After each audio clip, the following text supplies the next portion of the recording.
Alright, so I'm going to show you how to solve for the missing side of a right triangle if that side is either A or B.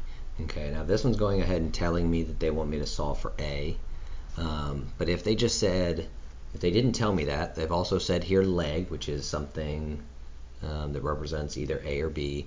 But also remember, A and B are connected and create the right angle. So here's my right angle, here are the two lines that create that, so those two lines represent A and B. Okay, so one other thing to remember before I even begin is that either A or B will be are the two shorter sides. So if this is C, okay, I know my answer is less than 5. Okay, so the first thing I'm going to do is I'm going to go ahead and write the formula. A squared plus B squared equals C squared. Okay, so there's the formula. Now we're going to go ahead and substitute our values in. Okay, they're telling me I don't know A, so I'm just going to recopy A. So A squared. Let's go ahead and make this B, because again these would be A and B, the two sides that create the right angle. So I'm going to say 3 squared, and this would be C. So that's 5 squared. So all I've done now is I have substituted in the information they've given me into the formula. Now if I look at this problem, it looks kind of weird. A squared plus 3 squared equals 5 squared. Well, I can make that simpler. There's some stuff here I could do. That's what I always say is like do some math. Okay, so I cannot make A squared any simpler, so I'm just going to rewrite A squared. But I know 3 squared is the same as 3 times 3, which is 9. Well, that looks better. 5 squared is the same as 5 times 5, so that's 25. That looks better. Okay, so now I have A squared plus 9 equals 25. Well, that looks a lot better than that.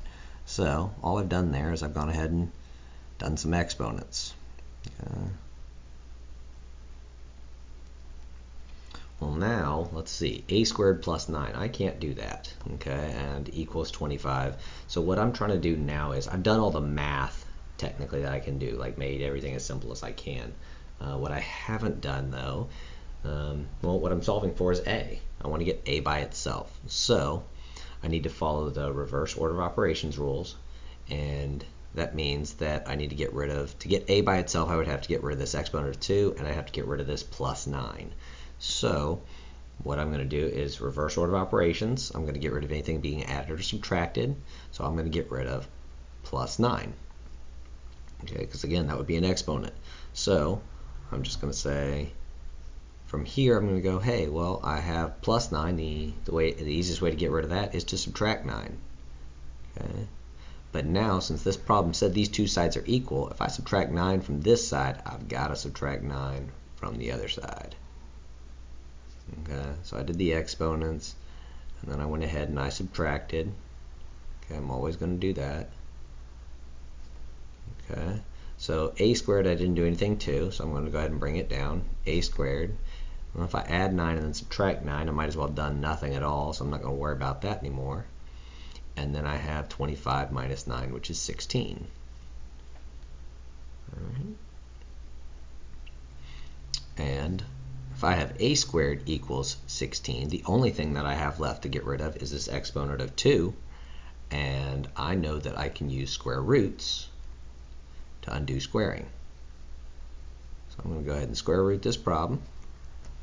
I'm going to square root A squared, and again, because these things are equal, if A squared equaled 16 and I only square root this side, and I don't square root this side, it's not equal anymore. So A squared square rooted is just A. And the square root of 16, we know that 16 times 16, or sorry, 4 times 4 is 16, so A equals 4. All right. So if we put 4 there, we'd see that, okay, there's A and B, they're the two shorter sides, 3 and 4 are shorter than 5. Okay. All right. So let's go ahead and go a little quicker now. All right, so first thing, it says find the missing leg. It's A. Now I'm going to go ahead and show you how to solve as if this is B. Okay, so I'm going to go ahead and change this real quick to a B. Again, A and B are the same exact thing. Now I think A is actually a little bit easier to solve for, but just because of the way it's written.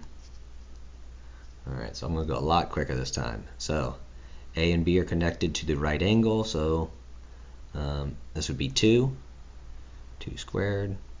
Don't know what b is, so b squared. And that means that's 8 squared. All right. And just to remember before I begin, I know that c is the biggest side, so I know my answer's got to be less than 8. All right, so let's go ahead and make this simpler. 2 squared, 2 times 2, that's 4. B squared, can't do it. Rewrite. 8 squared is 8 times 8, 64. Okay.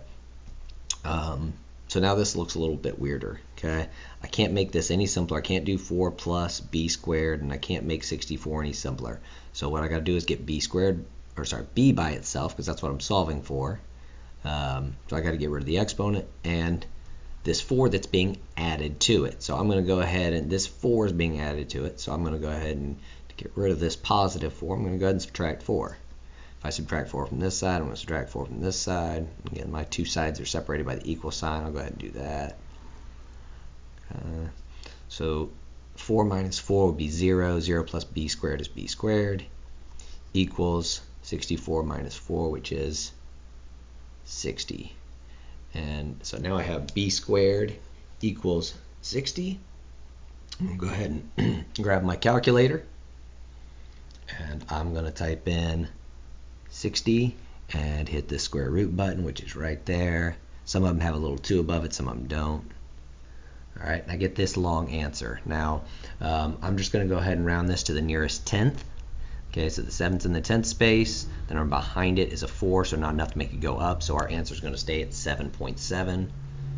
Okay, so square root, b equals 7.7. Now I got to make up my place because they didn't tell me what to do. Actually, they did, I just cut it out. But this one did say round to the nearest 10th. Okay, so I'm going to write that right now, round to 10th. Okay. Rounded to the 10th space. Okay, rounded 10th space. So this right here, this b equals 7.7. Okay. So my suggestion, go ahead and just rewrite this problem real quick. Okay. Rewrite this problem real quick, and then go back to the top. Okay. Well, actually, sorry, I should say this. Freeze it right here. Copy this problem. And then come back to this problem so you have an example. Okay. Try and work it out, and then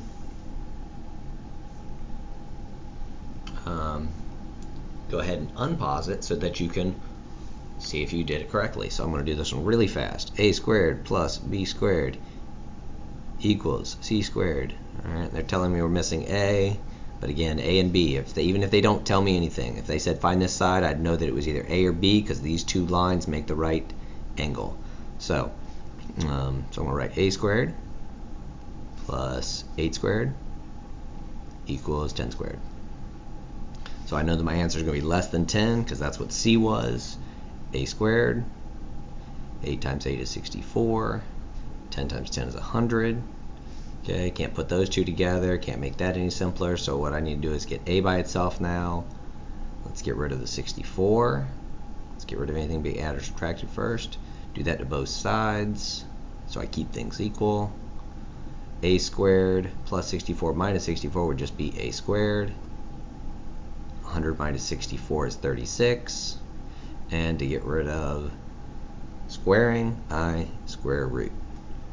And I know the square root of 36 is 6 because 6 times